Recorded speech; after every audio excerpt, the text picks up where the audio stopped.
Bismillahirrahmanirrahim. Welcome back friends. Welcome back to another video lecture by Kami Microbiologist. कैसे dear viewers, उम्मीद करता हूँ कि आप लोग ठीक ठाक और खैर खैरियत से होंगे। डियर व्यूवर्स, आज मैं आप लोगों के साथ किडनी फंक्शन से रिलेटेड एक टेस्ट एक्सप्लेन करने जा रहा हूँ जिसका नाम है ब्लड यूरिया नाइट्रोजन टेस्ट। तो डियर व्यूवर्स, ये किडनी टेस्ट में किए जाने वाला एक टेस्ट है, ठीक है। तो आज इसी वीडियो लेक्चर में हम ब्लड यूरिया नाइट्रोजन टेस्ट के बारे से तफसील से पढ़ेंगे। तो मेरा नाम है मोहम्मद कामिल खान और आप देख रहे हैं मेरा यूट्यूब चैनल कामी माइक्रोबायोलॉजिस्ट।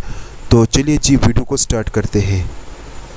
व्यूअर्स, सबसे पहले हम ये देखेंगे कि इस वीडियो में हम मेन कंटेंट मतलब क्या पढ़ने जा रहे हैं।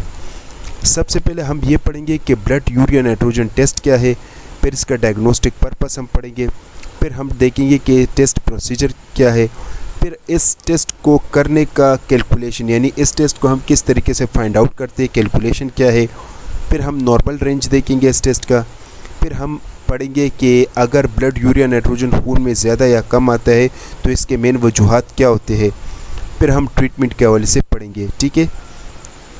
व्यूअर्स, सबसे पहले हम ये देखते हैं कि ब्लड यूरिया नाइट्रोजन टेस्ट क्या है, ठीक है। तो सबसे पहले ब्लड यूरिया नाइट्रोजन, जिसको शॉर्ट फॉर्म में हम बन कहते हैं, ठीक है, इट मींस के blood urea nitrogen full form इसका ये है। अच्छा, अब व्यूअर्स, जब कभी आप लोग नाइट्रोजन के लेवल को यानी खून में मैयर करते हैं यूरिया के साथ, ठीक है, जब यूरिया के साथ नाइट्रोजन के लेवल को भी मैयर किया जाता है खून में, क्योंकि यही नाइट्रोजन यूरिया के साथ कनेक्ट होता है, तो उस टेस्ट को हम कहते हैं blood urea nitrogen test simply, ठीक है।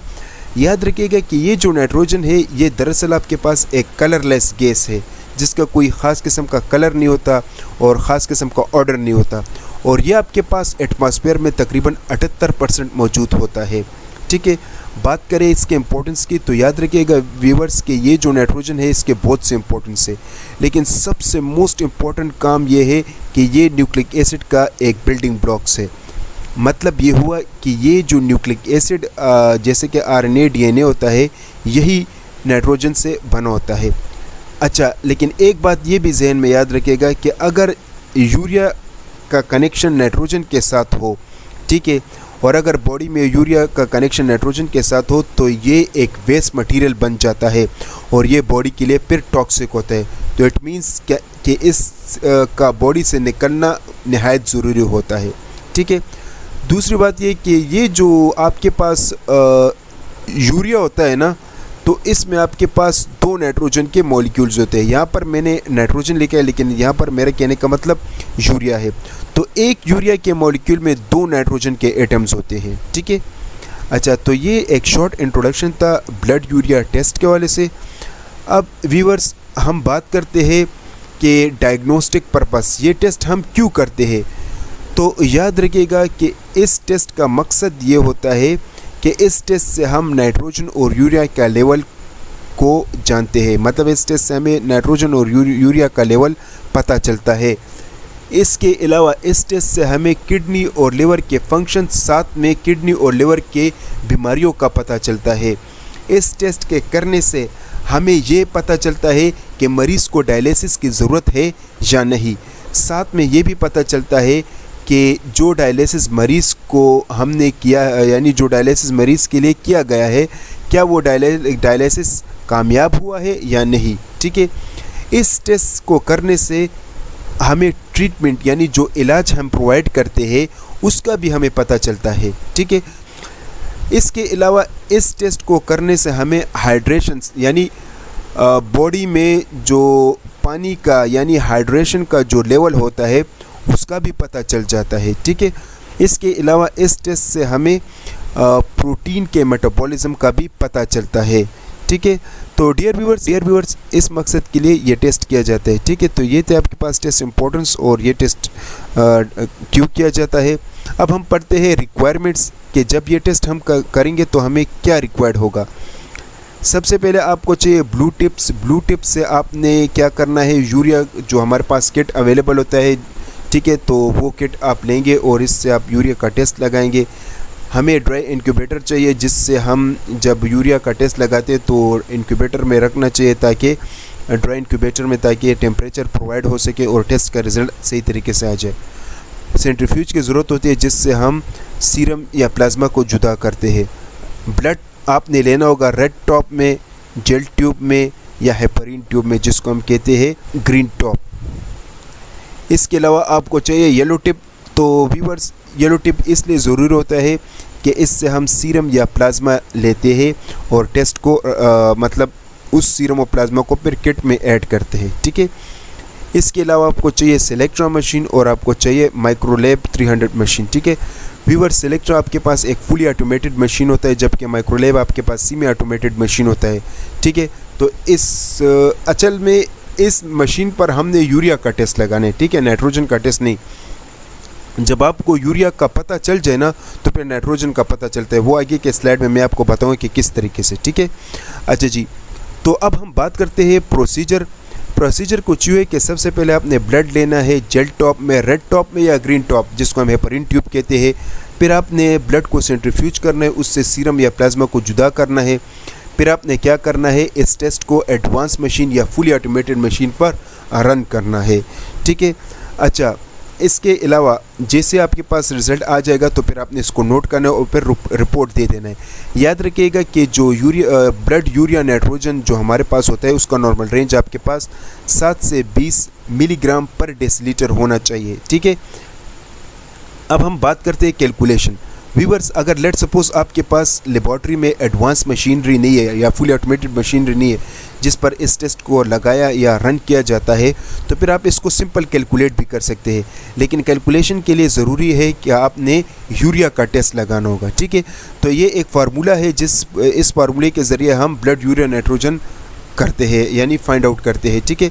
फार्मूला कुछ यूँ है कि सबसे पहले आपने यूरिया का वैल्यू लेना है और उसको आपने 2.14 यानी इस पर डिवाइड करना है। ये जो 2.14 है ये कहाँ से आया? ये असल में आपके पास जो यूरिया होता है ना, उसका मॉलिक्यूलर वेट 60 होता है। नाइट्रोजन का मॉलिक्यूलर वेट आपको पता है कि 28 होता है, ठीक है। अब जब इन दोनों का आप डिवाइड करते हो तो आपके पास 2.14 वैल्यू आता है। तो ये 2.14 वैल्यू जो है आपके पास इस तरीके से आया होता है, ठीक है।